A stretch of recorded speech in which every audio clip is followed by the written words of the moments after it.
دا تاسو کتای شئ دا خلک راغونډ شوي دي دا ټول عوام ټول له بهر ملکونو والا دي ډېر لرې لرې ځایونه نه راغلي دي دوی دا مطالبه ده چې زمونږ ویکسین پکار چې یو ټایم وښیي مقرر کړي مونږ په هغه ټایم ول راځو دوی وایي چې مونږ ډېر لرې لرې ځایونه نه راغلي دلته شپې کړي دي خو لیکن دلته چې راشو دوی په 10-11 بجې راشي او بیا هغو عوامو ته وایي چې ویکسین نشته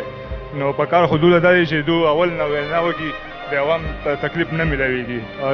عوام وایي چې مونږ ډېر لرې لرې راشو او بیا په دې کې مونږ ته دا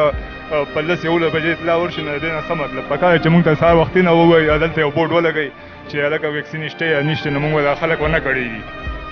نو حکومت له پور اقدام په دې باندې وکړي او دوی وایي چې دا وزیر اعلی خو زموږ خپل لسوات دی او پکار چې دوی پور په دې باندې اکشن واخلي او په حکیم دې اډر ورکړي چې په غور وکړي هغه به خپل کور کې ودرېږي او ده نه وی نو دله به پکار وه چې د دې خلکو انتظام یې کړی وی انتظامي ته یې وینا کړې وې او مطلب دا دی چې د دې کور کې دغه ناست دی دی په خپل کور کې ناست دی د دې عوامو سره څه غم نشته که د ده سره غم وی نو ده به انتظامي ته پوره دغه اډه ورکړی و چې خلک تنګېږي هر تحصیل ته به ستنې ورکړل وي دا سره دغه شی خو نه دی د عوام خو بل ځای انډیا نه یا اسرائیل نه خو نه راغلی د پاکستان عوام دی او بیا زیات ته دا مسافرې خلک دی دومره تکلیف تیر کو چې د شپې په 2 بجې په 3 بجې 14 شپه روڼګله دغه برداشت خو دوی په خپل ځان باندې نشي برداشت کولی بیا دومره پته خو دوی ته شته چې دا ستنې شته یا نشته یا شته خو نشته په سهار کې وی چې شته اوس وایي چې نشته نو دا څنګه خبره ده اخر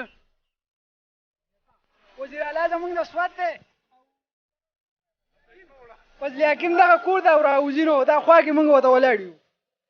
نمبر سهار رالو وایي هسې مه ودرېږئ نمبر یې لیکل دي او اوس یې وایي چې نه ویکسین نشته چې ویکسین نه و دا نمبر ولې لیکو په لاس باندې مونږ ته کم ډاکټران چې وته نه پرې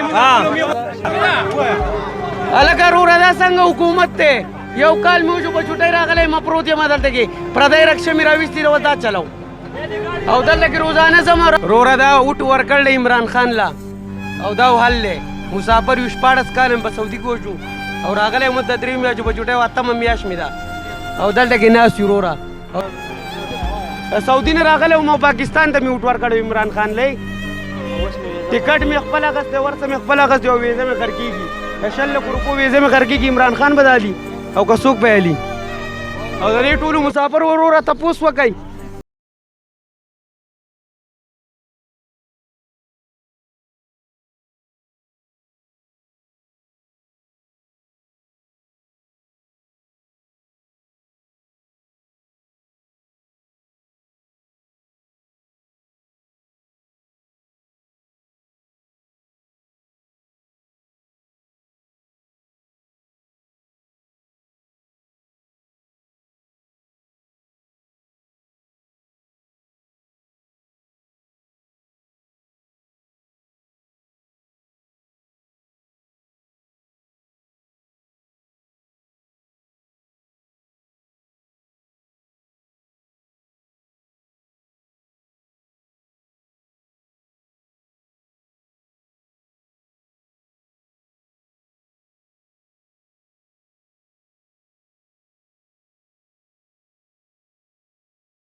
خرابات شباب قومه دې چې دومره دغه سوال کړیا د ویکسین د خلکو راول نه راوړي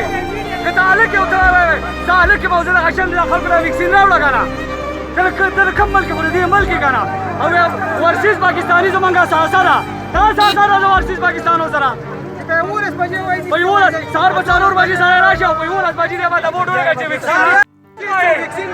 نور ځای زمونږه میلې ده او دا به زمونږ د شوبې د سواد وزیر اعلی ده چې زمونږ په سواد کې یو سنټر ده وکسین څه خبرو په میډیا باندې خبرې کوي حقیقت خو وګورئ چې عوام کې څه چل دی حقیقت یو په خلک دا خلک دا ورچې دا خلک باندې ورچې دي چلېږي ها دا خلک باندې ورچې دي چلېږي خو ورچې دو راشه فضل حکیمه راشه زموږ ډېرې نارې وایي ورچې دپاره به دا چلو کو دا چلو کو راشه مراد سعید دره ورچې دپاره څه وکړو راشه کله په 42 سنټیګریډ کې غرق شو 12 घंटे वेट خلکو وکړو نه یو سړی راغلی نه یو سړی راغلی نه وروره نه بیا راغلی نه بیا نه راغلی نه یو سربازه سړی راغلی چې دا څه مسله ده تاسو ته دا څه مسلې حل خو راوباسئ که نه نن نشته مونږ ته سبا ووایي چې سبا به مونږ راشو ټلیفون به کوي هله هو پولیس ته به موبایل ورکوي نه کېږي به ویکسین به ورته کېږي وروره زه به غریب سړی به زه به داسې وم په لایټ کې به زه ولاړ یم 12 घंटे वेट به کوم بیا به راوځي چټۍ راځي چې نشته ویکسین نشته ولې پرون هم راغلي وو دا یوې بجې پورې دی یوې بجې پورې ولاړو بیا